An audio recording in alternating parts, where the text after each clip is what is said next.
I had no idea my life was about to fall apart. All because of an invitation to a wedding. Hi, I'm Lucas Dawson, 33 years old. I live in the quiet but surprisingly busy city of Greenvale, Tennessee. Greenvale's not known for much.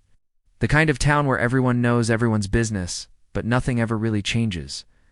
The old charming streets are lined with mom-and-pop shops, and there's a friendly familiarity in the air that makes it feel safe, even if it's starting to feel a little too small. It's the type of place where I can work at a tech startup, spend evenings at local diners, and never worry about anything breaking out of the norm. But things do break. The thing is, you rarely see it coming. I work as a software developer at Quantum Build, a small but growing tech company that specializes in AI and sustainable infrastructure. I keep to myself, not the life of the party, nor do I seek attention. I'm content to wake up early, jog along the Tennessee River, grab a strong cup of coffee, and get to my desk. My life has been defined by simple routines. Work hard, stay quiet, and keep everything under control. Maybe that's why people like my mom, Linda, constantly remind me that I need to date more. It's just not who I am. I'm not picky, just focused. But the real unraveling started when I got an invitation to my cousin Emma's wedding. Now, Emma is 5 years younger than me, and always the life of every gathering. She's that kind of person who lights up the room the moment she walks in. Even as a kid, she had this ability to make everyone smile. It's almost like she could turn even the darkest day into a burst of sunshine. I've always tried to protect her, keep an eye out for her, like any older cousin would. But lately, something about Emma has seemed off. The invitation came in the mail on a regular Tuesday afternoon. The envelope was sleek, black, and adorned with silver lettering. Emma Dawson and Joshua Callahan. A slight chill ran down my spine when I saw Joshua's name. It didn't sound familiar, and Emma had never mentioned him in any real detail. She'd always said he was a good guy, but there was something strange in the way she said it, like she was trying to convince herself. I opened the invitation, scanning the details. The wedding was set for 3 weeks from now, at a lavish resort in Asheville, North Carolina. I paused, rereading that part over and over. Asheville, a place with upscale luxury hotels, private art galleries, and fine restaurants. This was not Emma. She was the type to love simple, down-to-earth things. I could imagine her enjoying a rustic barn wedding or something intimate by the lake, not something designed to impress guests with crystal chandeliers and marble floors. There was a tiny detail at the bottom that caught my attention. The Callahan family warmly invites you. Not Emma, not our family, just the Callahans. A knot tightened in my stomach. I called Emma immediately. The phone rang for a few moments before she picked up, her voice sounding distant. "Hey, Lucas," she said softly. "Did you get the invite?" "Yeah," I replied, trying to keep my voice even. "I did, Emma. Are you okay?" At this wedding. "It doesn't seem like you." There was a long silence, and Emma's voice came through, quiet and almost strained. "It's fine. It's just a lot of planning. You know how weddings go? I don't know. Am I pressed? My concern growing. This just doesn't feel right. This resort? Your wedding was never going to be like this. Are you sure you're doing what you want?" There was a pause before she answered. "I'm fine, Lucas. Everything's fine. It's just the Callahans. They have their standards." "Standards," I repeated, a shiver running down my spine. "They want something bigger, more grand. You know how they are." The conversation ended quickly after that, and all I could do was stare at the invitation in my hands. Something was wrong. I didn't know exactly what, but every fiber in my body screamed that Emma wasn't okay. She was hiding something, and it wasn't just about the wedding. 2 weeks later, I drove to Asheville, my heart heavy with a sense of dread I couldn't shake. The drive was long, and I kept replaying our conversation in my mind, trying to make sense of it all. When I pulled up to the Callahan family estate, I was taken aback by the sheer size of it. The estate sat atop a hill, a sprawling mansion surrounded by meticulously manicured gardens and fountains. The grandiose luxury was overwhelming. It felt like I had stumbled onto a set of a movie, one where everything was too perfect, too staged. My stomach churned. This was a world I didn't belong in. I parked my car among the dozens of high-end vehicles, Lexus, Mercedes, Teslas. It felt like I had stepped into a different world entirely, a world where I didn't belong, and Emma seemed so out of place too. Inside, I could already feel the weight of the difference. The marble floors gleamed in the entryway. and the staff in their perfectly tailored uniforms glided about, each movement a carefully practiced performance. I caught a glimpse of my Aunt Eleanor, sitting nervously at a corner of the grand foyer. She was speaking with an older woman in a platinum blonde updo, but the way she kept shifting in her seat told me everything I needed to know. She didn't belong here either. "Lucas," my aunt called, waving me over with an anxious smile. I walked toward her, my eyes scanning the room for Emma, but I didn't see her. My aunt's expression grew even more strained when she saw my gaze darting around. "Everything's fine," she said quickly, forcing a smile. "You'll see Emma soon. She's just finalizing a few things with the Callahans." I nodded, though my unease deepened. As we exchanged pleasantries with a few other guests, I couldn't shake the feeling that something was off. It wasn't just the extravagance. It was the way the Callahans moved through the room like they were royalty, and everyone else was just there to fill in the gaps. I spotted a man across the room, a tall, handsome figure with perfectly slicked back hair and an impeccable suit. That must have been Joshua Callahan. His presence was magnetic, but there was something in his smile that made my stomach twist. But I still hadn't seen Emma. I finally found Emma in a small side room upstairs, her back to the door as she gazed out of a massive window. The sunlight was spilling over her wedding dress, which shimmered with intricate lace and beads. The dress was stunning, of course, but something about it felt wrong. This wasn't the Emma I knew. The Emma who loved simplicity. She looked like a princess trapped in someone else's dream. I called softly, my voice catching in my throat. She flinched but turned around with a faint smile, though it didn't reach her eyes. "Lucas, you made it." She walked over to me, but I noticed her steps were heavy, like each one was a burden she had to carry. "You okay?" I asked cautiously, trying not to push too hard. But I couldn't hide the worry in my voice. Emma nodded quickly, brushing her hair from her face. "I'm fine, just nervous. You know how these things go?" She forced a laugh, but it sounded hollow. I didn't buy it. The pale look in her eyes told a different story. "Emma," I said, stepping closer, my heart pounding in my chest. "Something's off. Idara. I'm not just talking about the wedding. This whole thing feels wrong. You don't have to do this." She looked down at her dress, running her fingers over the fabric absently. "I don't have a choice, Lucas," she said quietly, almost as if she were talking to herself. "I wish I did, but everything's set. Everyone's here. If I back out now, I'll disappoint them. I'll disappoint everyone." Her voice broke toward the end, and I could see the tension in her shoulders, the weight of whatever she was carrying. "I know you," I said, my voice firm but gentle.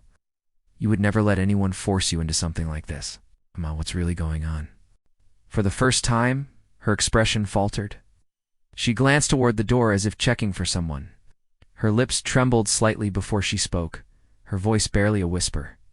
"Joshua, he's not who he seems, Lucas.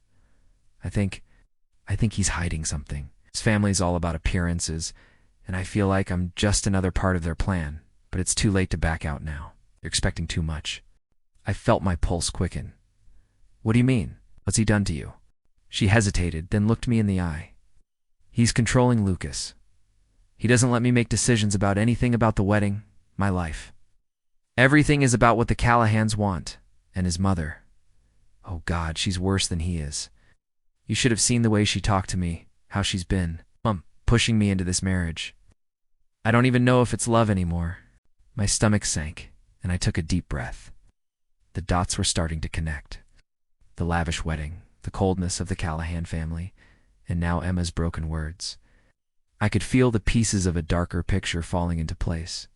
"Emma," I said, gently taking her hands in mine, "you don't have to marry him. You don't have to stay in this. Whatever you're afraid of, if you want, I'll help you. You're not alone."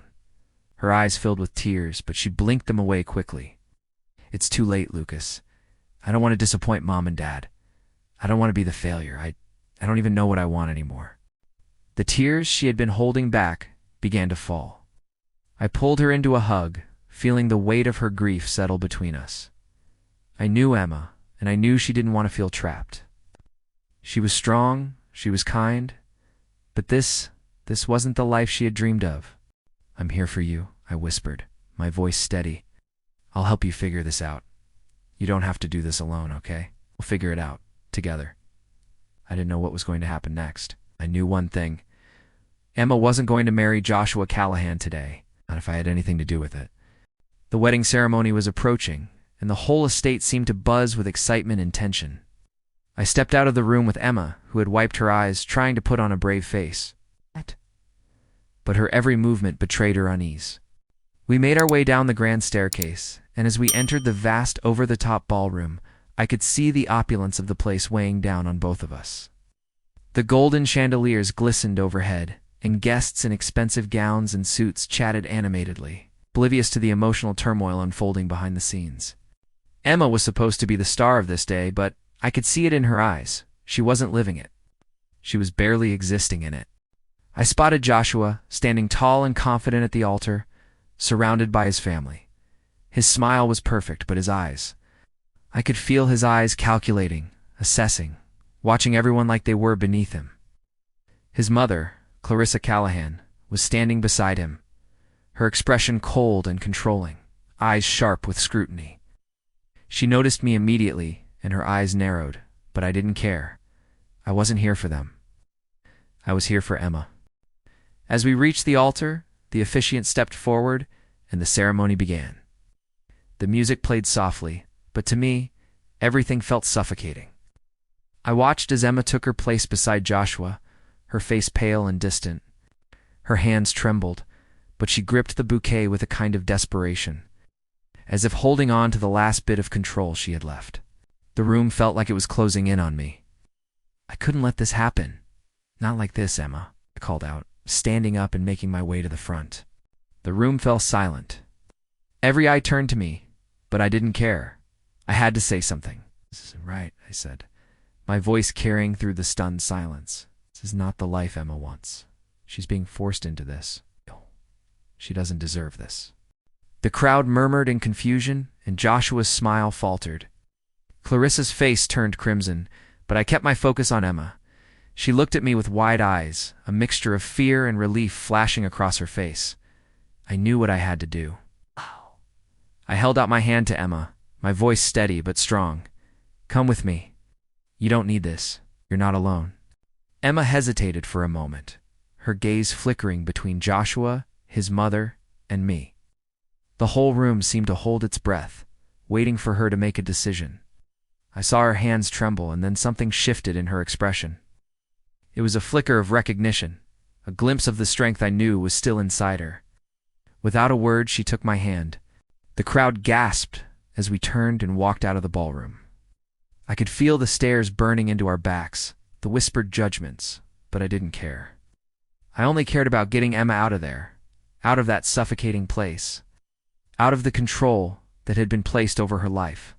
We rushed through the grand hallways of the estate, and I could hear footsteps behind us. It was Clarissa, her heels clicking against the marble floor, her voice rising in fury. Emma, you come back here this instant. This is disgraceful. You have no idea what you're doing. But Emma didn't look back. She squeezed my hand tighter as we reached the front doors. The night air hit us like a wave, cold and sharp, and I could feel the weight of the tension lift slightly as we stepped outside. But I knew it wasn't over. It was far from over.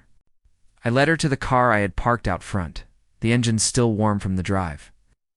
Emma climbed into the passenger seat, still trembling, her face pale but determined.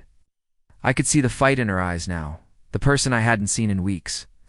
As I started the engine, I glanced at her, and for the first time in a long while, I saw a flicker of hope. You did the right thing, Emma. You don't owe them anything. She looked at me, her voice cracking.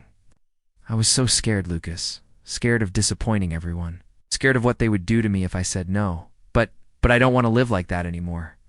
I don't want to be someone I'm not, just to please them. I could feel the weight of her words settle between us, and I reached over, placing my hand on hers. You're not alone anymore. We'll figure this out together. As I pulled onto the highway, my mind raced. I had no idea where to go from here, but I knew one thing. I wasn't going to let Emma go back to that life. The Callahans were powerful, yes, but they didn't know Emma like I did. Wasn't their puppet to control. And I wasn't going to let them make her feel small anymore.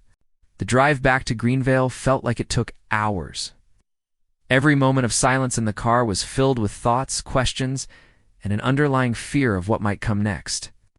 What would the Callahans do? Would they try to tear us apart, ruin Emma's reputation, or destroy what little peace we had left? I pulled up to the small house Emma had rented in Greenvale, the one she had been staying in during the wedding preparations. It was modest, but it was hers. She didn't need the luxury of a grand mansion. She needed something real, something that felt like home. I parked the car and turned to her, still sitting quietly in the passenger seat, her hands folded in her lap. "You okay?" I asked, my voice soft. Emma nodded, though there was a deep sadness in her eyes. "I don't know, Lucas. I feel free, but also scared. I've never done anything like this before. I've always tried to keep everyone happy, to do what's expected of me. But I'm not happy now. I don't know what's going to happen." I sighed, knowing this wasn't going to be easy. "I know, Em, but this is the first step. We don't know what's ahead, but we're in this together. You're not alone." We both sat there for a few moments, the car silent except for the hum of the engine. Then Emma took a deep breath and looked at me, her eyes filled with a quiet resolve. "You're right. I don't want to live in fear anymore. I don't want to be someone I'm not for anyone else." She paused, her voice shaking slightly. "But what if I've already messed things up too much? What if I can't go back? What if I've lost everything by walking away from that wedding?" I placed my hand on hers again, giving it a reassuring squeeze. "Emma, you've lost nothing, not by walking away. You've gained everything. This is your life now. You get to decide how it goes." The following days were a whirlwind. News of the disruption at the Callahan wedding spread like wildfire through Greenvale and the surrounding towns. It wasn't just a small-town gossip piece.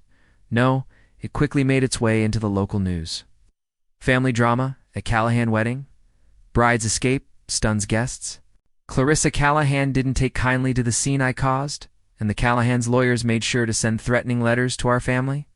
It was their usual method: money, power, threats. But Emma and I weren't intimidated. I made sure to support her every step of the way. She spent hours on the phone with friends and family who had heard the news, explaining what had happened and how she felt. Emma was finally starting to rebuild the life she had almost lost. But I knew the hardest part was still ahead. Confronting Joshua, confronting the Callahans, most importantly, confronting the fear that had held Emma back for so long. One evening, Emma sat down beside me, her face still pale but her eyes sharper, more alive than I'd seen them in months. She looked at me, determination in her voice. "Lucas, I need to go to them. I need to speak to Joshua. I need to face him and tell him I'm done with everything he's done to me. I have to do this for myself." I could feel the weight of her decision, but I knew she was right. She needed to find closure, even if it meant standing up to the Callahans and confronting the darkest parts of her past. "You don't have to do it alone, Em," I said, my voice steady. "I'll be there with you every step of the way." She smiled, her eyes brimming with gratitude. "Thank you. I don't think I could do this without you." The next morning, Emma and I drove back to Asheville. The drive was long, filled with a quiet tension as we both prepared for the confrontation that was ahead. I could see her hands shaking slightly, but she was determined. When we arrived at the Callahan estate, I could see the anxiety in Emma's eyes, but there was no turning back now. We walked up the grand staircase once more, but this time Emma's steps were steadier. She wasn't the same girl she had been when we arrived here just days ago. This time she was going to stand up for herself. We knocked on the door of Joshua's office. He opened it, his confident smile faltering when he saw us. "Emma, what is this?" he asked, his voice cold. "What are you doing here?" "It ends today, Joshua," Emma said, her voice firm. "I'm done. I'm not your pawn, and I'm not going to let you control me anymore." The words hung in the air between us. Joshua didn't say anything at first, his face hardening as he realized she wasn't backing down. Joshua's gaze flickered from Emma to me, his expression hardening. He stepped back, a cold smile spreading across his face. "You think this is some kind of joke, Emma? You think you can just walk away from all of this, your family, the wedding, the Callahans?" Emma stood tall, her back straight, her eyes unwavering. "I'm not afraid of you anymore, Joshua. I never was. It's just that I was too scared to see it. To see how you've been manipulating me, using me, like I was a thing to be controlled. I'm done being your puppet. I'm done living in fear." There was silence between us. Joshua's smile faltered as his eyes narrowed. I could feel the tension crackling in the air, but I knew Emma had made the right choice. There was no turning back for her now. This was her moment, the moment she reclaimed her life. You think you can just throw it all away? Joshua's voice was low now, a dangerous edge to it. You think your little rebellion is going to fix everything? You're nothing without the Callahans. Nothing. His words hit Emma, but she didn't flinch. Instead, she stepped forward, her voice ringing with newfound confidence. I don't need you, Joshua. I don't need anyone who treats me like I'm less than. I don't need your family, your money, or your so-called reputation. I have my own life, my own worth. I'm going to find it. I stood behind her, offering a silent, steady presence. This was Emma's fight, but I wasn't going to let her face it alone. Joshua took a step closer, his face now twisted with anger. You're making a huge mistake, Emma. You'll regret this. You'll regret turning your back on everything we've given you. You have no idea how far we can go to make you regret this decision. His threat hung in the air, but Emma didn't back down. Do your worst, Joshua. I'm not afraid anymore. For a long moment, the only sound in the room was the soft hum of the mansion's air conditioning. Then, Joshua's expression shifted, a sharp, calculating look crossing his face. He knew deep down that Emma wasn't the same girl anymore. She wasn't scared of him, not anymore. I'll make sure you regret this, Emma, he said, his voice tight with fury. But I don't think you'll last long without us. With that, he turned away, his coat swishing behind him as he walked toward the other side of the room. I knew this wasn't over. It couldn't be. The Callahans were powerful, and Joshua's pride wouldn't let him take this loss lightly. But for Emma, this was the beginning of her freedom. I looked at her, and for the first time since this nightmare began, I saw a spark in her eyes, a spark of someone who had found their strength, their voice. We left the Callahan estate shortly after, but I could feel the weight of the conversation hanging over us, like a cloud that wouldn't go away. Joshua had made his threats, but Emma had finally made her stand. I could see the worry in her eyes, the fear of what the Callahans would do next, but there was also something else, a sense of release, like she had just shed a skin she didn't even know she was wearing. As we drove back to Greenvale, I could see the light starting to return to Emma's face. The road ahead wasn't going to be easy. I knew that. Callahans weren't going to let her go without a fight. But as I glanced over at her, her hands steady on her lap, her expression calmer than I'd seen it in weeks, I knew she was ready. We'd both been caught in a web of expectations, family pressures, and the false belief that we had to live up to some standard we didn't even choose. But we had made it out, and that made all the difference. When we finally reached the house in Greenvale, Emma got out of the car and stood still for a moment, taking in the quiet neighborhood around us. The soft, familiar hum of life in the small town filled the air, and it seemed like everything that had felt so impossible just days ago was suddenly within reach. She turned to me, her eyes still bright with the weight of what had just happened. Lucas, thank you for not letting me go through this alone. I smiled, though there was a tightness in my chest. You're my family, Emma. I'll always be here for you. Never have to do this alone. She nodded, her voice soft but resolute. I'm not going back, Lucas. To the Callahans, to that life. I'm going to figure out who I really am. I'm going to live for me.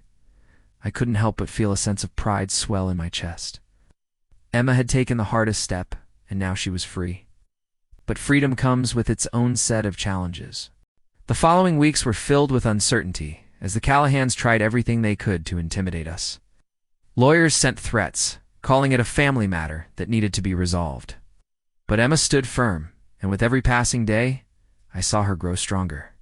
She started taking control of her life, even finding a new place to live in Greenvale 1 that felt like home.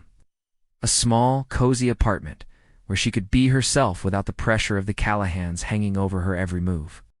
Meanwhile, the media picked up on the disruption at the wedding, and the Callahan name began to lose its gloss. Slowly, the story began to leak out about the controlling nature of Joshua, the manipulative tactics of his family, and the pressure they had put on Emma. It wasn't long before the public started turning against the Callahans, questioning their motives and their treatment of Emma.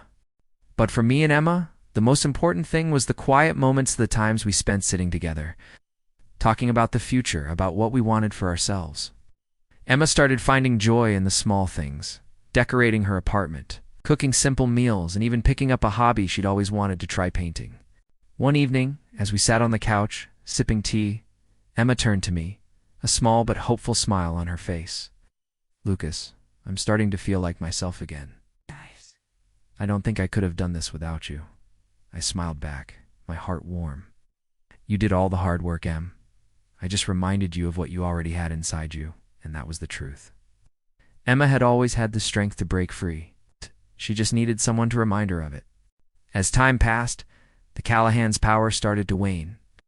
The legal threats never amounted to much, and the media coverage slowly faded. But for Emma, the real victory was in the way she was rebuilding her life, one step at a time. The scars of her past would take time to heal, but she was doing it on her own terms. One night, as we sat together watching the sunset from her balcony, Emma turned to me, her eyes thoughtful. "Do you think we'll ever be able to move past everything they did to me? To us?" I looked at her, the sky painted in hues of orange and pink, and said, "I think the past will always be part of who we are, Emma, but it doesn't have to define us. We get to choose how we move forward." She nodded, her eyes softening. "Yeah, we do." And as I sat there with her, watching the night settle over Greenvale, I couldn't help but feel proud. Proud of Emma. Proud of the strength she had found in herself. And proud of the journey we had both taken to get here. But there was one question that lingered in my mind. One I had to ask, not just of Emma, but of myself, and anyone listening to this story.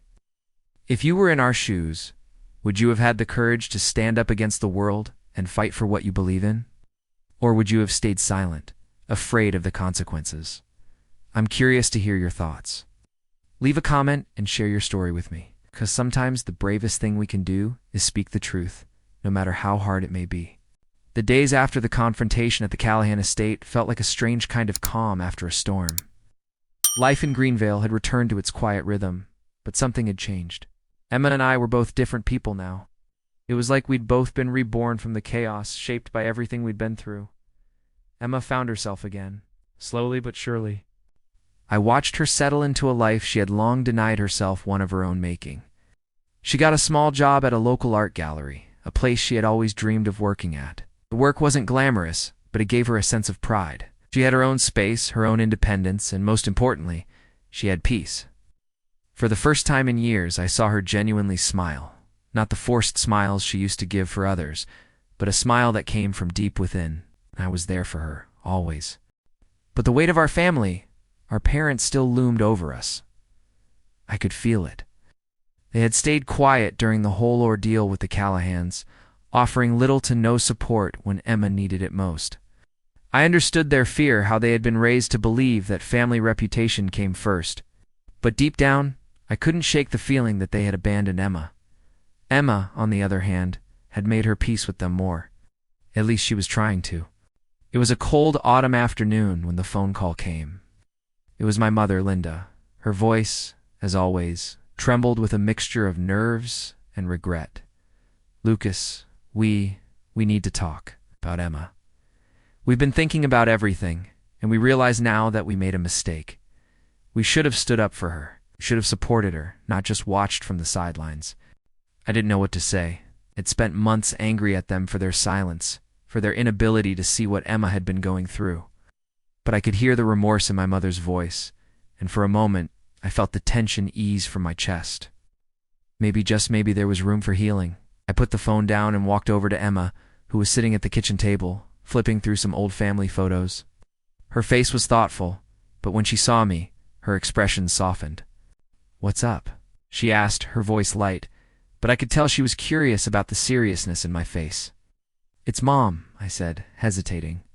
"She wants to talk about everything." Emma's expression tightened for just a moment.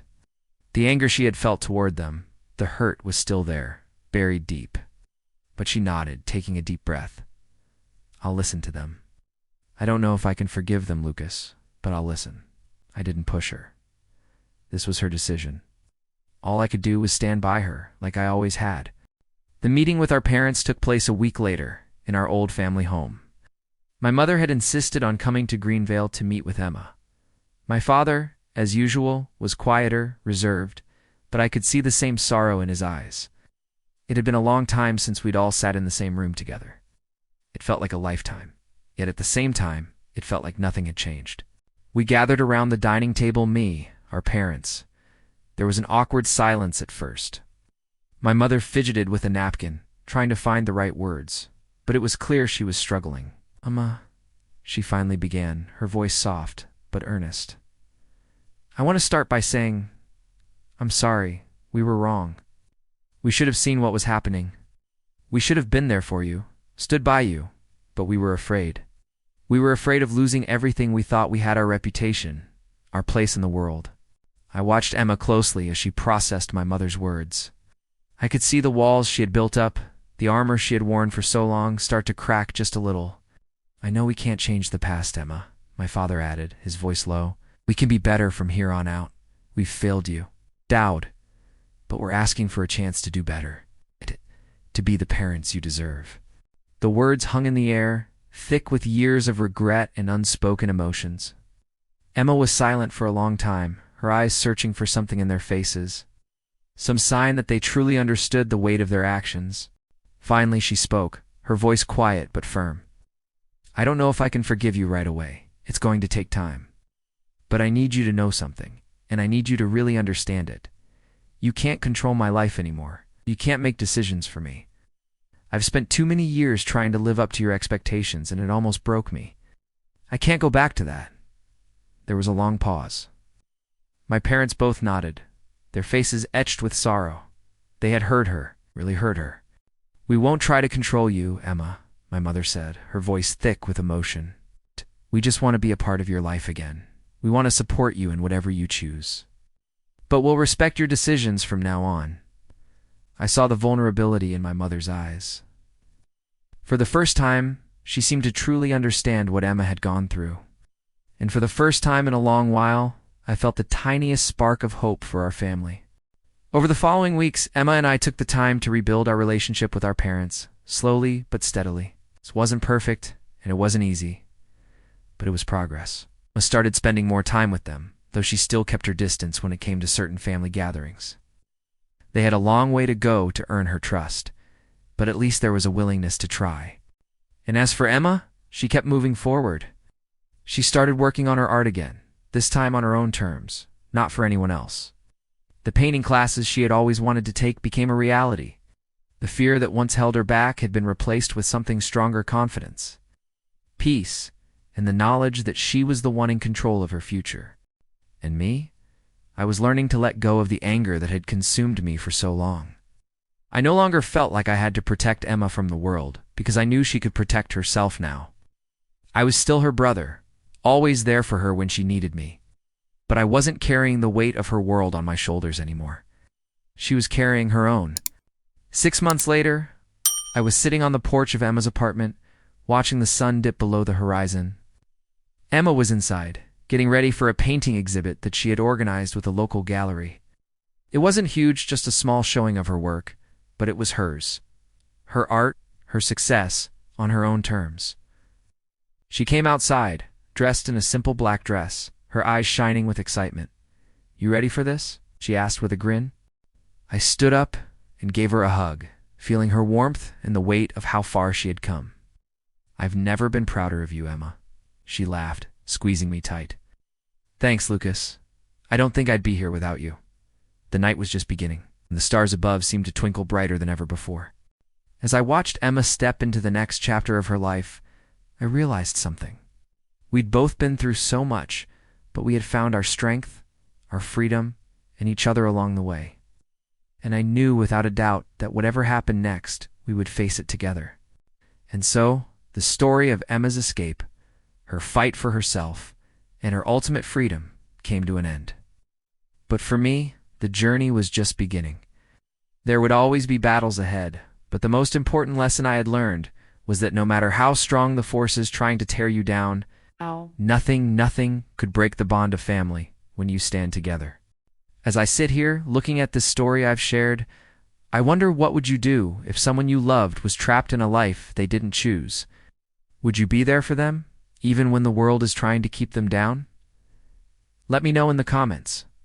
This world is full of tough choices, but sometimes all it takes is one person to stand up and say, I'm not afraid anymore.